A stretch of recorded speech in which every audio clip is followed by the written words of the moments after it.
Hello friends, welcome to my new blog. मैं हूं आपका दोस्त सौरभ और पिछले 2.5 साल से मैं ऑनलाइन बिजनेस में हूं दोस्तों। उसके बेसिस पे जो भी मेरे को एक्सपीरियंस है, मैं 5 ऐसे पॉइंट्स आपके साथ शेयर करने वाला हूं कि अगर आप एक ऑनलाइन बिजनेस शुरू करना चाहते हैं या फिर नया नया शुरू किए हैं तो आपको बहुत ज्यादा हेल्प होगी। इन पांचों पॉइंट्स को ध्यान से सुनिए और अपने बिजनेस में अमल करिए। अगर आप इस तरीके से अपने बिजनेस को करते हैं जो मैं बताने वाला हूं तो आपको लॉस होने के चांसेस बिल्कुल ना के बराबर है और ऑनलाइन बिजनेस में आप हमेशा प्रॉफिट में ही रहेंगे। तो बिना इधर उधर की बातें किए शुरू करते हैं। पॉइंट नंबर 1, सबसे पहले आपको समझ होनी चाहिए कि आपको प्रोडक्ट किस तरीके का चुनना है। अगर आपने गलत प्रोडक्ट का चुनाव शुरू में ही कर दिया तो आपको बिजनेस में लॉस होगा, आप डिमोटिवेट हो जाएंगे और बिजनेस बंद कर देंगे। इसलिए शुरू में कतई ऐसा नहीं करना है। शुरू में हमें ऐसे प्रोडक्ट चुनने हैं जिनमें हमें लॉस ना के बराबर हो। अब जैसे एग्जांपल के तौर पे मैं आपको बता देता हूं कि क्या हमें स्टार्टिंग में बेचना चाहिए और क्या हमें नहीं बेचना चाहिए। सबसे पहले तो टूटने फूटने वाले आइटम आपको नहीं बेचने चाहिए, बड़े साइज के आइटम आपको नहीं बेचने चाहिए, महंगे आइटम आपको नहीं बेचने चाहिए। अगर आपका प्रोडक्ट इनमें से किसी भी कैटेगरी में आता है तो शुरू में आप उससे बचें। अब आपको बताता हूं किस तरीके का प्रोडक्ट आप बेचो। ऐसे प्रोडक्ट जो बहुत ज्यादा महंगे ना हो,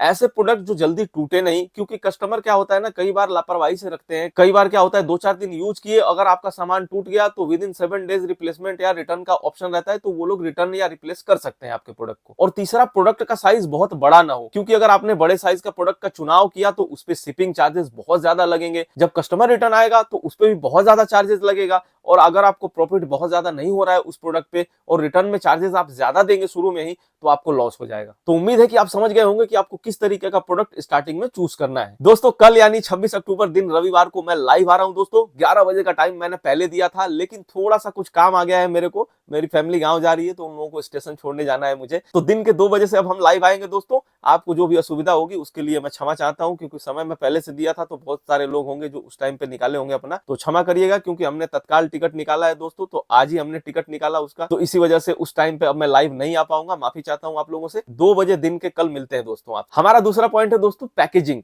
अगर आप अच्छी पैकेजिंग करते हैं अपने प्रोडक्ट की, कस्टमर को जब डिलीवर होता है आपका प्रोडक्ट और आपके पैकेजिंग देख के उसको प्रीमियम फील होता है, अच्छा फील होता है, तो पैकेजिंग देख के ही वो खुश हो जाएगा और रिटर्न के चांसेस आपके वहीं पे कम हो जाएंगे, क्योंकि आपका फर्स्ट इंप्रेशन उसके पास अच्छा पड़ गया। जैसे कि मेरे हाथ में ये प्रोडक्ट आप देख रहे हो, तो इस तरीके के पैकेट में प्रोडक्ट आपका आएगा और इसको भी हम किसी और डब्बे में पैक करेंगे। तो हमें इस बात का ध्यान रखना है कि हमारी पैकेजिंग अच्छी हो, टूट फूट के न जाए, कस्टमर के हाथ में अच्छे से माल उनके पास पहुंचे। इसके 2 फायदे होंगे, एक तो आपको रेटिंग रिव्यूज अच्छा मिल जाएगा और दूसरा आपका रिटर्न कम हो जाएगा। और रिटर्न जैसे ही आपका कम आएगा ना दोस्तों, आप बिजनेस में हमेशा प्रॉफिट में रहोगे। हमारा तीसरा पॉइंट है दोस्तों, प्राइस। प्राइस को बिल्कुल ध्यान से आप सेट करिए। अपनी सेलिंग प्राइस को बहुत ज्यादा ऊपर और बहुत ज्यादा नीचे नहीं करना है। ऊपर करने के घाटे में बता रहा हूं और नीचे करने के भी घाटे आपको समझा रहा हूं। मान लो आपने बहुत ज्यादा प्रॉफिट मार्जिन रख के अपने प्रोडक्ट का प्राइस बहुत ऊपर कर दिया, कस्टमर ने उसको ऑर्डर कर लिया, उसके पास पहुंच भी गया, लेकिन वो आपका प्रोडक्ट देख के उसके माइंड में ये आया कि नहीं, जितने पैसे मैंने दिया है वो प्रोडक्ट उस लायक है नहीं ये प्रोडक्ट। क्योंकि क्या होता है दोस्तों कि ऑनलाइन चीजें जो दिखती है ना और हाथ में जब आता है तो रियलिटी कुछ अलग ही लगती है। तो उस टाइम वो देखेगा कि जो मैंने पैसा इस प्रोडक्ट का दिया है उसके हिसाब से ये प्रोडक्ट डिजर्विंग नहीं है, तो वहां पे वो रिटर्न कर देगा। अब आपको प्रॉफिट से ज्यादा होने लगेगा वहां पे लॉस। इसलिए कभी भी प्रॉफिट इतना ही रखिए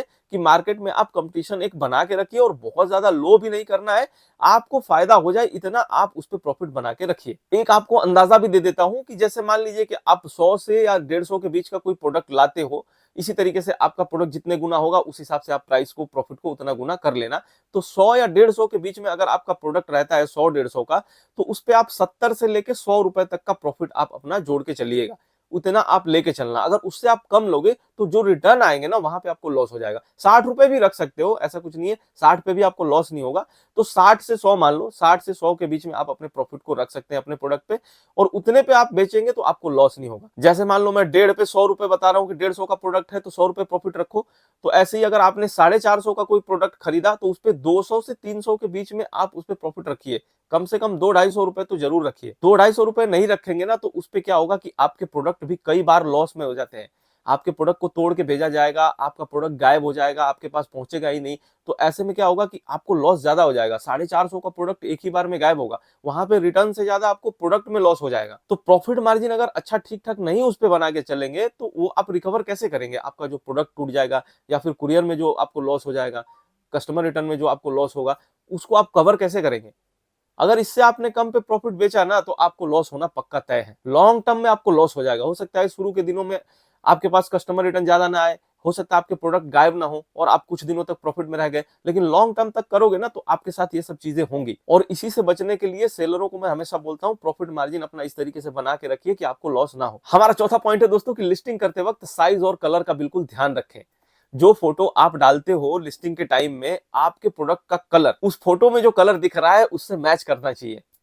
ऐसा नहीं होना चाहिए कि फोटो में कलर कुछ और दिख रहा है और जब सामने जा रहा है आपका प्रोडक्ट तो कस्टमर को कुछ कलर और दिख रहा है। साइज वगैरह भी आप उसमें मेंशन करके चलिए कि आपके प्रोडक्ट का साइज क्या है, जिससे कि कस्टमर को कंफ्यूजन ना हो, उसको एक्यूरेट साइज का पता हो। अब मान लो जैसे आप टी शर्ट बेच रहे हो, शूज बेच रहे हो, इस तरीके के प्रोडक्ट में साइज का बहुत ध्यान रखना होता है। थोड़ा सा भी इधर उधर हुआ तो कस्टमर सीधे रिटर्न कर देगा। तो लिस्टिंग करते वक्त इन बातों का बिल्कुल ध्यान रखिए, क्योंकि ये सीधा सीधा रिटर्न पे इफेक्ट डालेगा और जितना ज्यादा रिटर्न आएगा आप ऑनलाइन बिजनेस में उतने ही ज्यादा लॉस में जाओगे। हमारा पांचवा पॉइंट है दोस्तों, टाइम टू टाइम डिलीवरी करना और ऑर्डर ब्रीच नहीं होने देना। ऑर्डर ब्रीच क्या होता है मैं आपको समझाता हूं। मान लो आप फ्लिपकार्ट पे बेचते हो और आपको 10 ऑर्डर आए हैं आज के, ठीक है।